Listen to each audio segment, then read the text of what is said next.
어느 환경단체 회원들이 한자리에 모였습니다. 해양 쓰레기인 폐어구를 수거하기 위해서입니다. 오늘 안전하게 모든 걸 다 마칠 수 있도록 기도하겠습니다. 자, 장비 점검 한번 할게요. 장비 점검. 오리발 확인해 주세요. 네. 오리발. 자, 라이트. 칼. 컴퓨터. 통영항에서 백길로 2시간. 국립공원의 자연 생태계와 아름다운 경관을 보존하기 위해 이 환경단체에서는 4년째 폐어구 수거에 나서고 있습니다. 바다에 들어가기 전 폐어구에 달 부표 작업을 합니다. 거두기 어려운 쓰레기는 부표를 달아 지속적으로 관찰하기 위해서죠.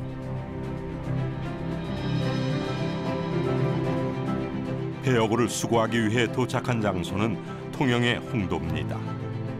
홍도는 괭이 갈매기가 많이 사는 국내 최대 규모의 번식지로 천연기념물로 지정되어 관리하고 있습니다.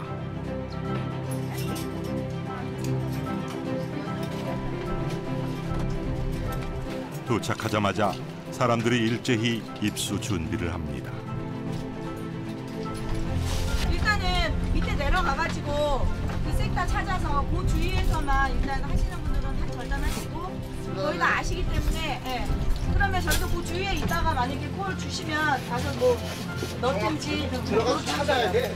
어차피 찾아야 돼요. 들어가면 갔어요.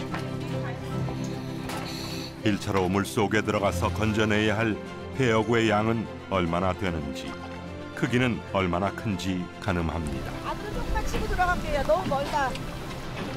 안으로 조금만. 오, 시야 좋아. 시야 좋아. 물 따뜻해.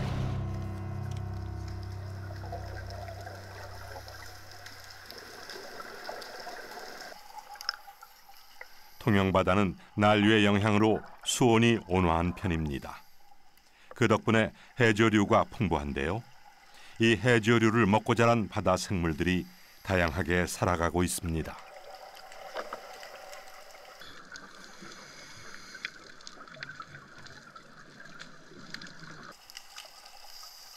제주도 근해에서만 볼 수 있었던 자리돔도 보이는데요.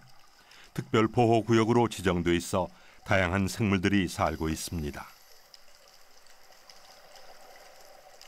밧줄을 따라 움직이는 잠수부들 앞에 언제 버려졌는지 모르는 통발이 보입니다. 통발로 모여든 물고기들이 오도 가도 못한 채 갇혀 있습니다.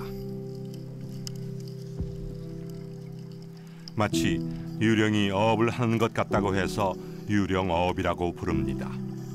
유령어업으로 연간 어업 생산량의 10%인 4,147억 원의 손실이 생긴다고 합니다.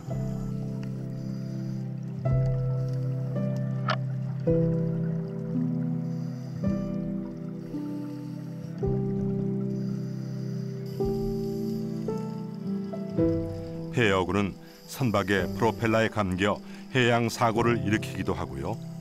물질하는 해녀나 잠수부의 안전에도 큰 위협을 줄 수 있습니다. 최근 5년간 발생한 전체 해양 사고 중 폐어구로 인한 선박 부유물 감김 사고가 11%에 달할 만큼 폐어구로 인한 사고는 점점 늘어나고 있습니다.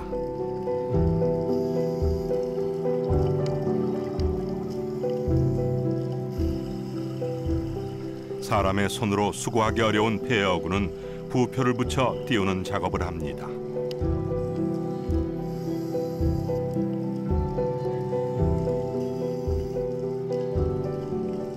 바닷속 깊이 침적된 폐어구는 지금처럼 사람의 손으로 수거하기 전에는 달리 방법이 없는 것도 어려운 현실입니다.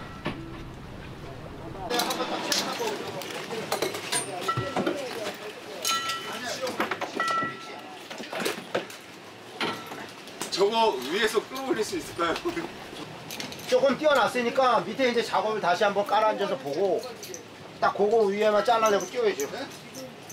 그걸 이제 다 리프트백에 걸어놔서 이제 상승시키려고 하는데 수심이 너무 깊어가지고 그래서 다시 한번 쉰 다음에 들어가서 상승시키려고 하고 있습니다. 굉장히 많이 지금 침적돼 있는 상태고 뭐 그물부터 폐통발, 뭐 로프까지 뭐 이걸 사람이 과연 올릴 수 있을지도 좀 걱정은 되는데 최대한 안전하게 진행할 계획이 있습니다. 그나마 손으로 집어 들고 나올 수 있는 폐어구는 이렇게 직접 수거해 나오는데요. 그 양이 만만치 않습니다. 생각보다 왜 이렇게 답답하게 빠져? 아니 뭐 막 쳐봐. 이런 부분을 통해서 이렇게 조금이라도 더 이렇게 우리가 보존할 수 있는 이런 노력들을 한다는 것 자체가 굉장히 큰 보람이 되는 것 같아요. 바닷속에 들어가면 깨끗한 장면을 보고 싶어야지 더러운 거 보고 싶지 않거든요. 그래서 일단은 누구든지 와서 조금씩 이제 집게 되고 없애버리면은 다 즐겁게 레저 생활도 즐길 수 있고 자연도 보호되고 그렇기 때문에 지금 하고 있습니다. 씻으려고 들어간 거예요. 빨려고. 왜 이메일을 열었어? 짧은 휴식을 마치고 다시 물에 들어갈 채비를 합니다.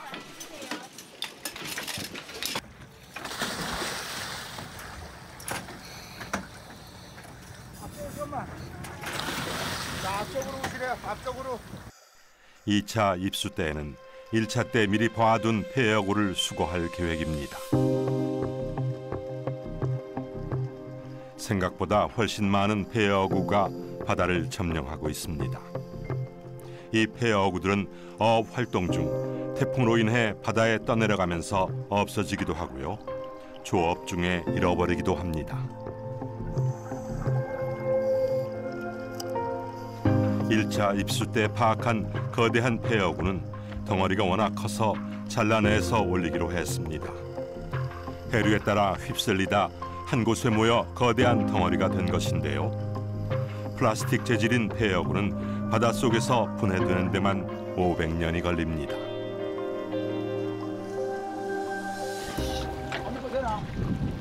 바닷속에서 긴 시간 버려졌을 통발과 폐어구가 모습을 드러냅니다.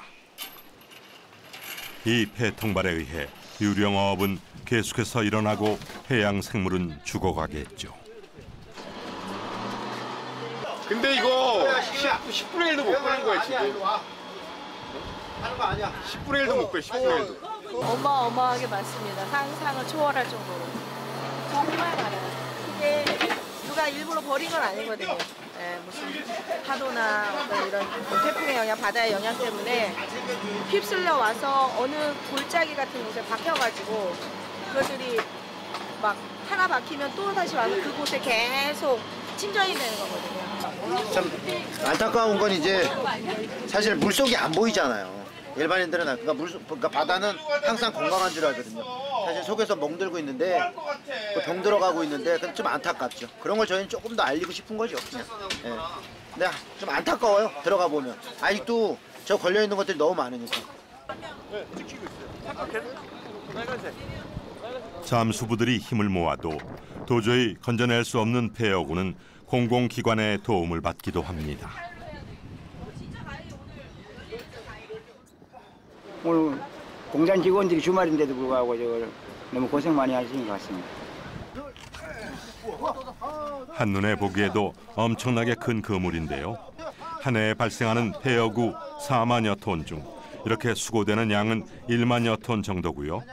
나머지 3만여 톤은 바닷속에 계속해서 쌓여가게 됩니다. 고생하셨습니다.